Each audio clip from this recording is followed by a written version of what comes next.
In this video, I want to talk about why time zones are some of the dumbest things ever. Now, in theory, time zones do make sense. And the reasoning being that if not for that, some people on the other side of the world will have the sun rising at noon and setting at midnight, maybe rising at midnight, setting at noon. It'll be horribly impractical for everyone to be at one time. And your traditional 9 a.m. to 5 p.m. job might be 9 p.m. to 5 a.m. depending on what side of the world you're on, which would definitely be confusing because it would cross midnight. So in theory, time zones make sense. However, in this video, I want to talk about why time zones are impractical and cause a lot of headaches. First of all, DST. But DST I have vividly argued against in other videos. And I will only touch upon DST if it's relevant to the situation. I'm not going to devote an entire section of the video to DST because you know how these videos can get long and drawn out quickly, and I want to get to the good stuff. Okay, China-Afghanistan border. What's wrong with the border? What's wrong with the border, one could ask? Well, right now it's 3:16, and I like how I'm making my video in December because that means that we use standard time, so we could say it's 8:16 p.m. in UTC. Now, right now in Afghanistan, as we speak, it is 12:46 p.m. 12:46 a.m. But in China, it's 8:46 a.m. No, it's 4:16 a.m. So it's 12:46 a.m. in Afghanistan, 4:16 a.m. in China. That's a 3.5 hour distance, and the countries share a 47-kilometer long, 29-mile long border between the two. So you could actually walk across the border and set your clock back or forward 3.5 hours.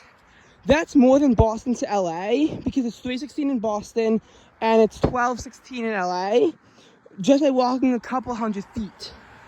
Although, as we know, crossing the China-Afghanistan border is going to be a lot harder than it seems at first, given the stuff that's going on over there. Another complaint I have about DST is that it's not as uniform as it should be. And in some cases it's fine, but in other cases I don't like it. In a lot of cases, places in countries can be a very long shot behind just to get more evening daylight hours, which can actually be a problem in the morning hours when the sun first rises, as people will be driving in the dark and it can be an unsafe travel hazard. More people will probably die if DST were to become permanent because sunrises would be very late. It'll be about 8:15 a.m. in New York City, but in other parts of the country and in the world, it'll be later. Reason why Russia had to abolish permanent DST, people in Moscow did not exactly like the sun rising at 10 a.m. They thought it would get more evening daylight hours, but as it turns out, having the sun rise at 10 a.m. isn't ideal.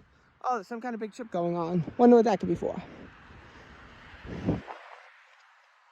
Anyway, as far as this goes, there are some extreme examples. If you were to fly from London to Madrid, you'd be flying westward.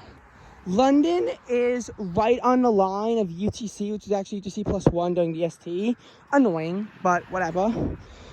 So Madrid is west of that. Madrid is in the Western Hemisphere, so it should either be on UTC or UTC -1.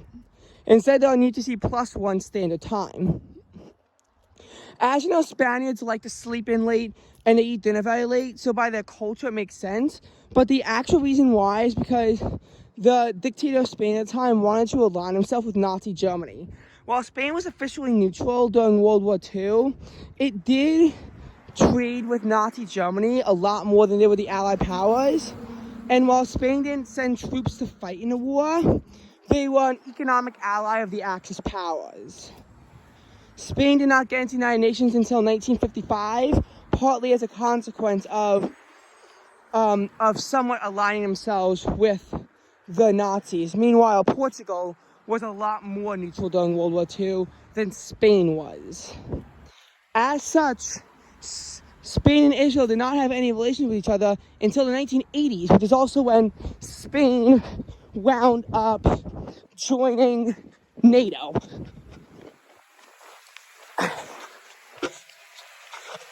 Although Germany and NATO, well, that'll be a bit of a different story.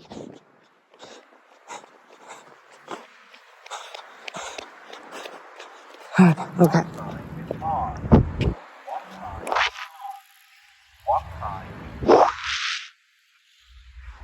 Okay, that was a little bit crazy. 17, 16, 15, 14, 13, 12. Sorry, I'm out of breath. When that light turns green, I can go again. I'll continue with what I was saying. So for maybe fast forward a few seconds.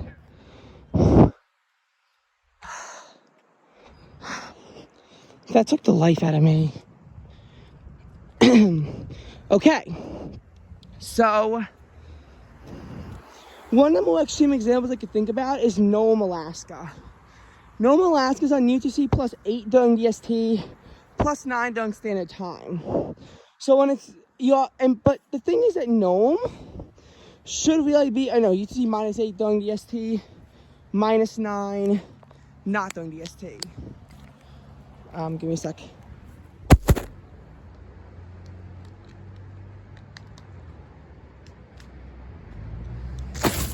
Sorry about that. I had to take a drink. Here's the thing about Spain, about Nome as a problem though. It should be on UTC minus 11, given where it is in Alaska. This means that the sun will rise at 2 p.m.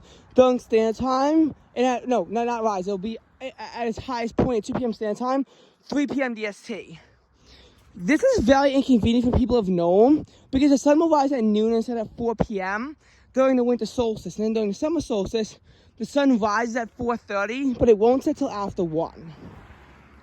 Obviously, having 4 or 21 and a half hours of daylight is going to be very inconvenient either way. But this is just adding insult to injury at this point. Though I can see why Nome would do this. Juneau is on the correct time. Barrow, Fairbanks, and Anchorage are an hour behind. Nome is 2 hours behind.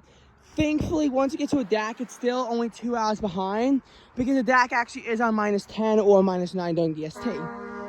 If you want an Alaskan city that has a warmer winter climate than New York City, go to a DAC, but I will warn you, they are in the 40s year-round, including summer.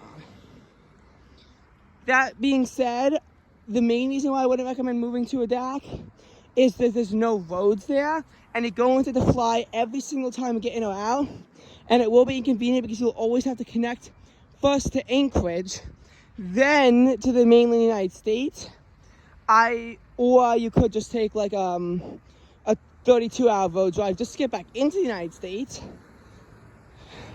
And believe me, I've never driven through the Yukon wilderness, but even a portion from Seattle to Vancouver was painful. And it gets so much worse the further north you go. The further north you go, the worse the situation is going to get. But this video is getting derailed.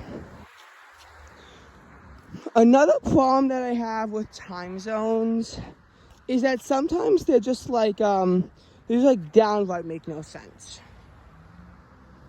Like China, we talked about the situation, and the reason why they have it is because China should go from minus 5 to minus 9, in theory. But they're all minus 8 to be on Beijing time. Now, China really should have set themselves to be entirely on plus 5 to plus 9. China should have set themselves to be on plus 7 instead of plus 8 for Beijing time, so that it wouldn't have been so bad. Most of the western part of the country has to use plus 6 because otherwise the sun will peak at about after 3 o'clock there. And it's obviously inconvenient for the eastern part of China too, though that's just mild inconvenience. Because the thing is, China is about the size of the United States, but they only have one time zone. That would be like if the US declared everyone to be on DC time. And you'd see how it pretty much screw California, Oregon, and Washington over. Although I will say part of Oregon does use mountain time for some odd reason.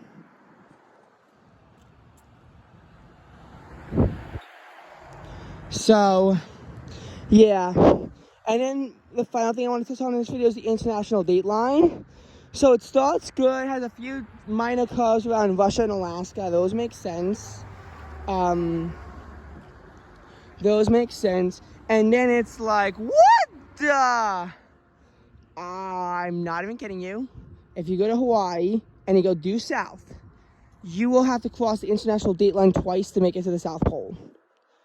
You will literally go forward a day from -10 to +14, then go back to -10 again, because Kiribati just had to be all in the same day. Which makes sense, but Kiribati should have been on -12, -11, -10, instead of +12, +13, and oh, wait for this. UTC +14 is actually a thing, everybody. UTC -12, by the way, isn't a real time zone. It's unofficial because nobody lives in that. The furthest those people live is -11 and +14. That's already a little bit disoriented. So are there solutions to the problem? Of course there are.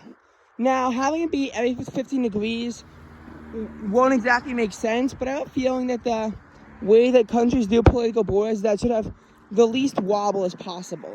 The thing about, like Kansas and the other Great Plains states, they really should be split down to half.